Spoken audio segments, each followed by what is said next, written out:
Format en plage a rendu hommage aujourd'hui 12 novembre 2015 au dernier des 5 jeunes, qui en septembre 1941, à l'âge de 15 ans accompagné de ses 4 camarades, ont rejoint le général de Gaulle. Suite à son appel pour la France libre, cadets de France, ils ont fait honneur à leur patrie grâce à des actions, comme celle-ci. Nous sommes fiers d'être Français. Vous allez pouvoir suivre leur traversée écrite par eux-mêmes et transformée par Patrimoine et Mémoire Côte Picarde de Format en plage, en audio pour mieux connaître cet exploit.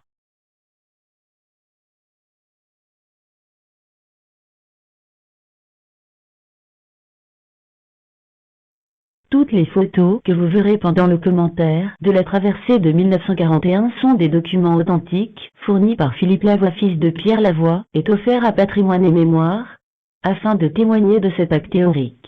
PMCP remercie ces personnes qui lui font confiance. Comme beaucoup de gens du Nord, nous avions évacué les centres pour des régions que l'on aurait cru moins exposées. C'est ainsi que dès 1939, avec mon frère qui devait lui aussi connaître la glorieuse épopée des forces françaises libres, je devins habitant d'un petit village de la côte, Fort-Mahon, plage située à 60 km au sud de Boulogne. Là devait nous surprendre l'invasion, de là devait partir nos premiers pas vers la revanche.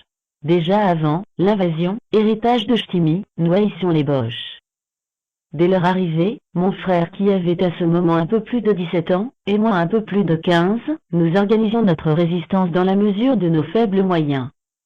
L'appel du 18 juin du général de Gaulle et l'exploit de Mourzouk nous avaient fait frémir. Nous voulions, dès que ce serait possible, rejoindre les forces françaises libres. Nous ne voulions pas accepter d'être des vaincus. Très rapidement pour nous, passionnés du canoë et de la mer, devait germer l'idée de partir tout droit au plus court, à travers la Manche, pour gagner l'Angleterre. À notre tour de garder au combat la place de notre père en 1914, de notre grand-père en 1870, le droit d'être des Français, debout. Et en fiers enfants de Gaillan, notre géant national de Douai, nous commençâmes notre entraînement, cherchant toutes les possibilités, calculant tous les détails, nous endurcissant dans notre volonté de départ, écartant toutes les objections de notre famille, attendant avec impatience le moment propice. Après une mauvaise saison, je parle de l'été 1941, notre dernière occasion de départ devait se présenter. À la mi-septembre, nous étions fin prêts. Nous avions une bonne équipe. 2 autres amis parisiens, se trouvant à Fort-Mahon dans les mêmes conditions que nous, avaient fait leur entraînement avec nous deux. Puis un jour tombe du ciel un bon garçon, qui, venu seul de Saint-Denis, avait, lui aussi, pensé à la route de la Manche. Le hasard nous fit rencontrer. Nous décidâmes de partir ensemble, Christian et Guy Richard, parisiens du Vésinet, Lefebvre, de Saint-Denis, Pierre et Jean Lavoie, de Douai. L'amiral, mon frère aîné, avait alors 19 ans, le plus jeune en avait 15 et demi, j'en avais pour ma part 17. Les moyens, nous avions 2 canoës canadiens en bois, dont un avait été réparé par nos soins. Nous avions des vivres, 15 boîtes de biscuits de soldats, 100 morceaux de sucre, 10 kilos de pain, un fusil, et 45 cartouches, en cas de mauvaise rencontre. Nous avions prévu le cas où l'un des canoës se retournerait et avions des ceintures de sauvetage. Nous envisagions de pouvoir en renflouer un éventuellement. Nous avions une voile par canoë et des pagaies de secours.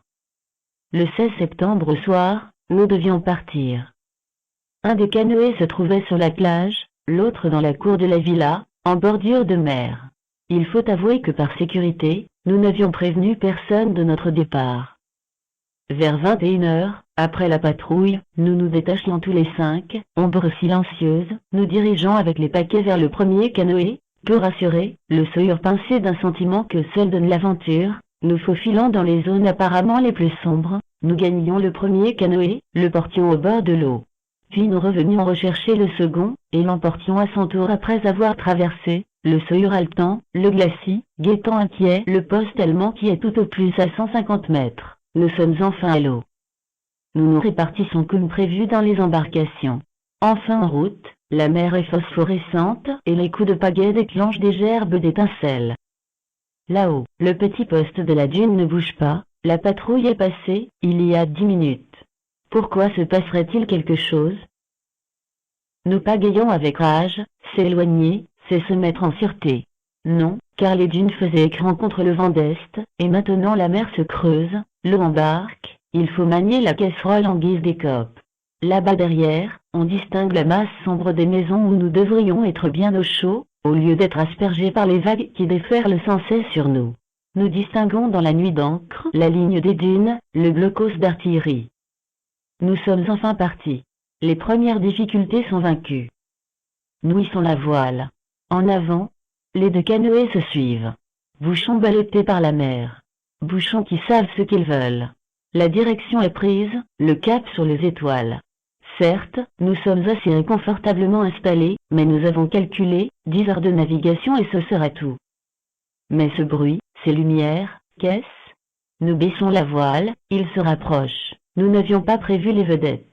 Elles se rapprochent encore, un faisceau lumineux se promène. Par chance, nous sommes dans le creux de la vague, il passe au-dessus. Les vedettes Bosch s'éloignent, ouf. La lueur diminue, s'estompe, s'éteint. Nous n'avons plus froid, nous étouffons. La voile est remontée, c'est fini. Nous nous dirigeons toujours sur notre étoile. De tous côtés, à part les vagues crêtées d'écume, le noir absolu. Mais ces lueurs là-bas, ces projecteurs, un bombardement. Ce ne peut être que Boulogne.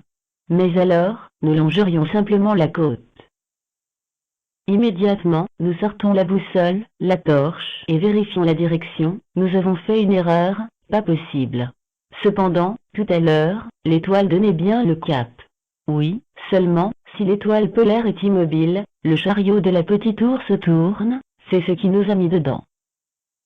Vérifiant le cap à la boussole, périodiquement, nous reprenons notre cauchemar.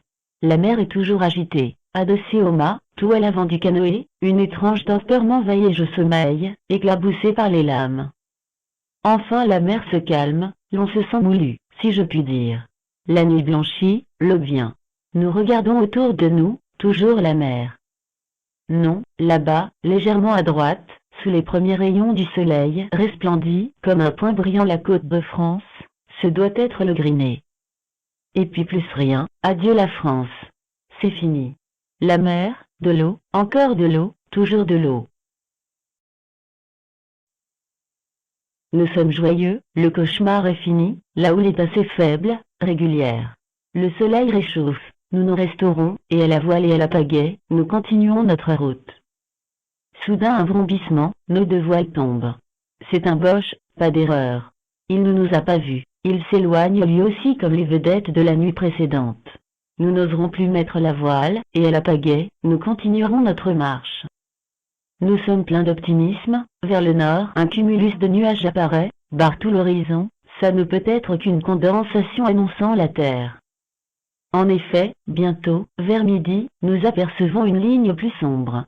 Enfin la Terre. Nous considérons la bataille comme gagnée. Nous avançons rapidement, arrêtant de temps en temps pour grignoter un biscuit, sucer un morceau de sucre, et même changer les équipes, puis remettant la voile, nous faisons des courses. La Terre approche, mais le vent change, nous obligeant à rentrer la voile.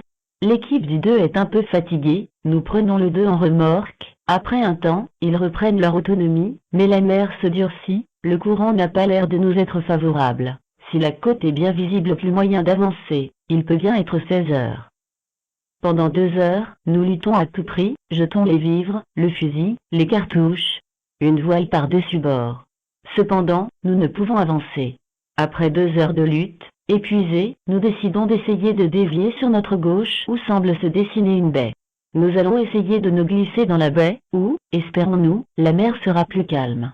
Sur une mer vraiment déchaînée, à l'échelle de notre canoë, nous virons. Il est bien 18 heures. Tout à coup apparaît un Spitfire, il va passer au-dessus de nous, nous faisons des signaux, il vire. Il nous a vus. Nous allons être secourus. L'espoir nous redonne des forces, la mer encore dure et moins forte, nous bondissons sur les vagues. Soudain, au loin, face à une falaise, une vedette, elle a l'air d'appareiller, de venir vers nous. Non, elle vire, et malgré nos signaux, elle s'éloigne. Est-ce fini? Un peu de courage, nous continuons à pagayer. Soudain, du fond de la baie, un point noir. Ce doit être un canot automobile. Il vient vers nous, nous faisons des signaux. Nous voit-il? Non, lui aussi tourne et disparaît. C'est fini. La nuit tombe, Sur une étoile, nous regardons la direction. 3, 10 étoiles scintillent. Exténués, nous amarrons les deux canoës l'un à l'autre. Nous nous allongeons dans le fond, et sombrons dans le néant au bruit du clapotis des flots.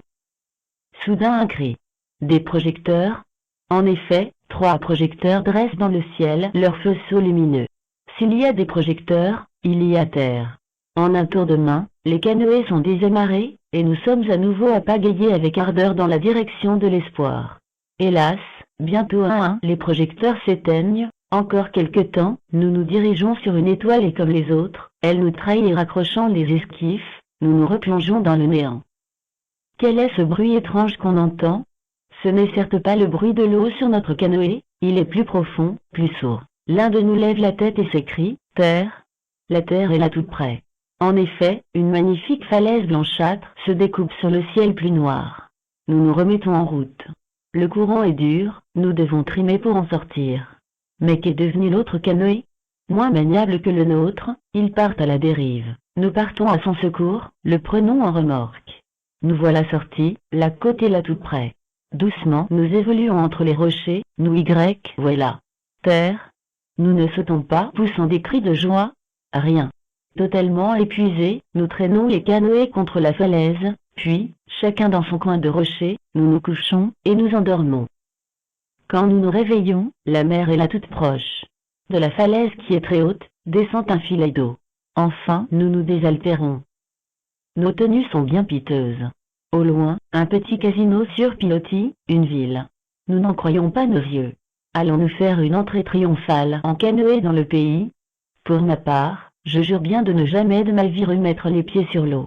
Nous décidons que tandis que l'un des canoës suivra la côte, les autres, à pied, gagneront le village ou la ville. Arborant fièrement notre drapeau en haut du mât, le petit Canadien part en longeant la côte, à la grande stupeur des Anglais. En marchant le long de la côte, nous rencontrons bientôt des ouvriers, qui après avoir regardé et vu notre drapeau comprennent, nous serrent vivement la main à grand renfort de discours auxquels nous ne comprenons rien. Ils nous emmènent par une échelle en haut de la falaise, nous offrent à boire et à manger, appellent un agent de service qui téléphone à la police station. Bientôt arrive un car, et nous voilà partis, nous récupérons l'autre canoë et nous arrivons à la police station, où nous prenons douche et réconfort. Nous commençons à être interrogés sur toutes les faces. Nous sommes conduits dans les bureaux de l'intelligence service. À Londres, là, tout fiers, nous signalons les emplacements de tous les ouvrages de la défense allemande que nous connaissons. C'est ainsi que nous constatons avec plaisir que nos nouvelles vieilles de 30 heures, nos nouvelles de gosses, intéressent prodigieusement tous ces messieurs. D'entrée, nous pouvons dire que nous avons servi. Puis nous sommes présentés au général de Gaulle. Celui à qui tous les Français devaient tous leurs espoirs nous reçoit dans son bureau de Carlton Garden. Il nous parle de la France, des Français libres, nous interroge sur notre voyage. Nous étions bien payés de nos peines. Puis, le lendemain, on nous annonce que nous allions voir un important personnage britannique. Quelle ne fut pas notre surprise d'être reçus par le Premier ministre britannique comme des ambassadeurs de la jeune France, celle qui n'avait pas été vaincue. Voilà le visage de la vraie France, dit M. Churchill. Lui aussi, en un français pénible mais correct, nous interroge sur la France. Puis ce fut M. Churchill, l'on nous fit même visiter la salle du Conseil des ministres. C'était le 22 septembre 1941, au 10 Downing Street, à Londres. Mon frère s'engagea dans la marine française libre. Les 4 que nous étions, entrons à l'école des cadets. Là était le visage de la vraie France comme avait dit M. Churchill. Cadet de la France libre, qu'êtes-vous devenu? Sur tous les champs de bataille, vous vous êtes battu, comme mon très cher camarade, le sous-lieutenant Lefebvre, de Saint-Denis, qui mourait le 17 janvier 1945, à l'âge de 20 ans, dans les plaines d'Alsace, près de Bernay, pour ne pas vouloir exposer ces hommes qui voulaient le relever alors qu'il avait été blessé gravement au cours du bombardement. Les petits cadets que le général aimait bien et qui, leur venue, se montrèrent partout des héros.